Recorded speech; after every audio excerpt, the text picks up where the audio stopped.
ఇందిరమ్మ ఇండ్లతో పేదల సొంతింటి కలను ప్రభుత్వం సాకారం చేస్తుందని ఆత్మ కమిటీ చైర్మన్ గిమ్మా సంతోషరావు అన్నారు. బోరజ్ మండలంలోని తరోడా గ్రామంలో ఇందిరమ్మ ఇళ్లు లబ్ధిదారుల గృహప్రవేశానికి హాజరై రిబ్బన్ కట్ చేసి నూతన గృహాన్ని ప్రారంభించారు. లబ్ధిదారులైన దంపతులకు అసెంబ్లీ ఇన్ఛార్జి కంది శ్రీనివాసరెడ్డి తరపున నూతన వస్త్రాలు అందించారు. కంది శ్రీనివాసరెడ్డి కృషితో మరిన్ని ఇందిరమ్మ ఇండ్లు వచ్చేలాగా కృషి చేస్తామన్నారు. ఈ రోజు బోరజు మండలం తరోడా గ్రామంలో ఇందిరమ్మ గృహ ప్రవేశం సందర్భంగా మేము రావడం జరిగింది.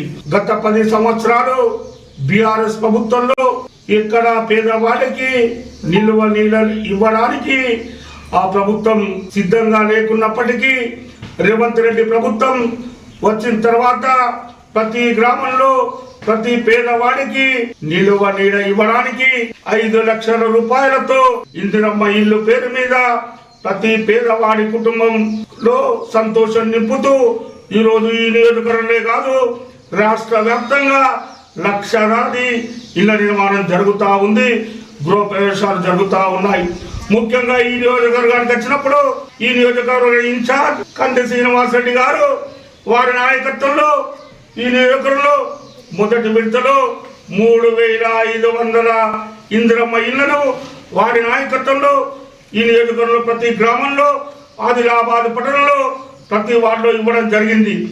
ఇప్పుడు రెండో ఫేజ్లో కూడా మరి కంది శ్రీనివాసరెడ్డి గారి నాయకత్వంలో దాదాపు 2500 గృహాలు ఈ నియోజకవర్గానికి త్వరలో రాబోతున్నాయని చెప్పి ఈ సందర్భంగా తెలియజేస్తా ఉన్నాను. మరి ఈ నియోజకవర్గం మట్టుకు ఎవరు ఏమనుకున్నా ఎవరు నేను ఇల్లు తెచ్చినా అని ఎమ్మెల్యే గారు చెప్తా ఉండొచ్చు. నీకు ఎమ్మెల్యే గారు ఈ తరోడా గ్రామ నడిబొడ్డు నుండి నీకు సవాల్ చేస్తా ఉన్నాను. నీకు దమ్ము ధైర్యం ఉంటే వాజ్పేయి ఇల్లు నరేంద్ర మోడీ ఇల్లు అని చెప్పుకునే దమ్ము నీకున్నదా అని చెప్పి నేను అడుగుతా ఉన్నాను. ఏమన్నా ఇందిరమ్మ అంటే కాంగ్రెస్, కాంగ్రెస్ అంటే ఇందిరమ్మ అనే విషయాన్ని ప్రజలందరూ అర్థం చేసుకుంటారు. నువ్వెన్ని కల్లిబొల్లి మాటలు చెప్పినా మీ కార్యకర్తలు ఎన్ని మాటలు చెప్పినా ఎవరు నమ్మడానికి సిద్ధంగా లేడు.